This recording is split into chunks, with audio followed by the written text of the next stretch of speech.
Most people think jam needs one thing above everything else: sugar. Cups and cups of it. Enough to make your jar taste more like candy than fruit. It's such a common assumption that almost nobody stops to question it. Open any classic recipe book and you'll see the same pattern repeated, jar after jar, decade after decade. But there's a small berry, almost forgotten in modern gardens, that quietly proves that idea wrong. It's tart, it's unassuming, and it grows almost by accident on a bush most people walked right past.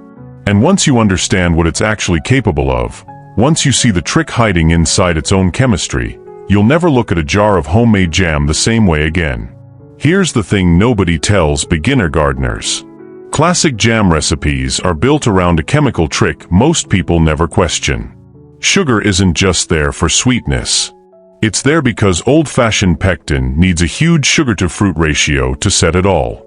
That's not an exaggeration. Equal parts fruit and sugar are the standard. Sometimes more sugar than fruit. Which means a jar you picked because it felt healthier than the store-bought version can end up carrying more sugar per spoonful than a candy bar. Nobody puts that on the label of their own kitchen counter, but it's true almost every time. And for anyone trying to preserve food simply, without turning every single harvest into a sugar-heavy project, that's a real problem. It's also why so many people quietly give up on jam making altogether after the first year or two. It feels complicated. It feels expensive, buying that much sugar season after season, just to lock a few jars of fruit away for winter. It feels wasteful, because so much of what ends up in the jar isn't really about the fruit anymore. The berries almost become an excuse for the sugar, instead of the other way around. And somewhere in that shift, the whole point of preserving your own food, tasting the current season you grew, quietly gets lost underneath something closer to candy in a jar. There's also the time problem, which almost nobody talks about. Traditional jam needs a long active boil to concentrate all that sugar into something thick enough to set on its own. Stand there stirring, watching, waiting for a temperature or a texture that's easy to miss and easy to overcook. Burn it slightly and the whole batch tastes scorched. Undercook it and it never sets at all, leaving you with a jar of sweet, runny fruit syrup instead of jam. For a home gardener already juggling harvest, meals, and everything else a seasonal demands, that kind of pressure is exactly the sort of thing that turns a simple pleasure into one more chore to dread. Enter the currant. A small jewel-colored berry, somewhere between a cranberry and a grape, that's almost disappeared from modern backyards. Older gardeners still remember it. Grandparents grew it without a second thought. But somewhere along the way it got pushed aside for bigger, sweeter, easier-to-sell fruit. Which is a shame, because currants were kept around for one very specific reason. They're naturally high in something called pectin.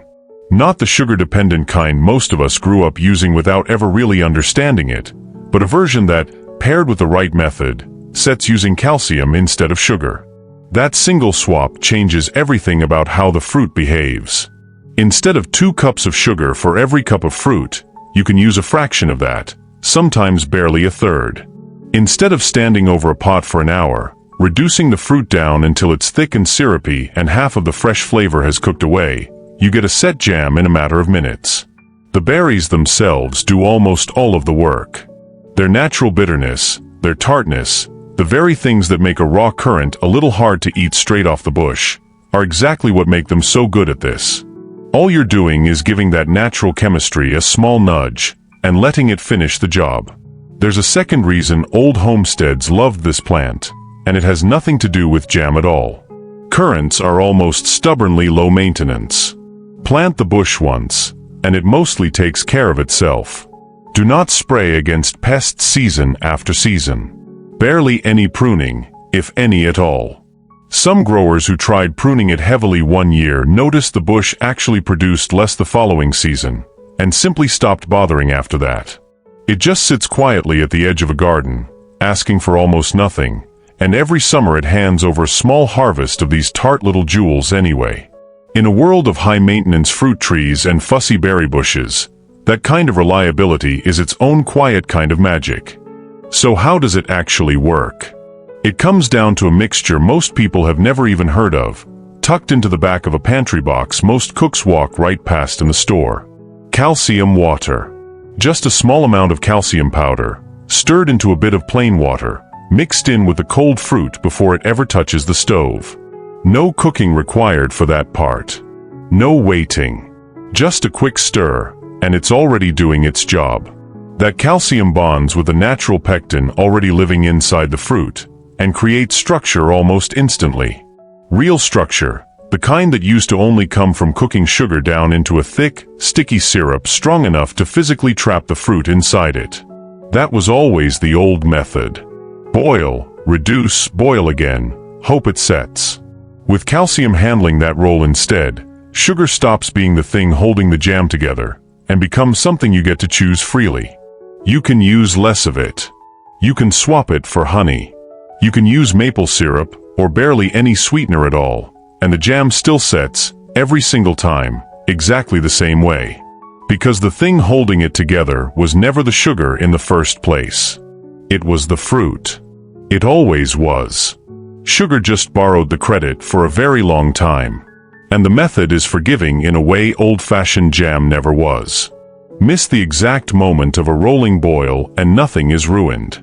Use a little more fruit than the recipe called for, or a little less sugar than you planned, and the jam still comes together the same way, because the calcium and pectin were always going to find each other regardless.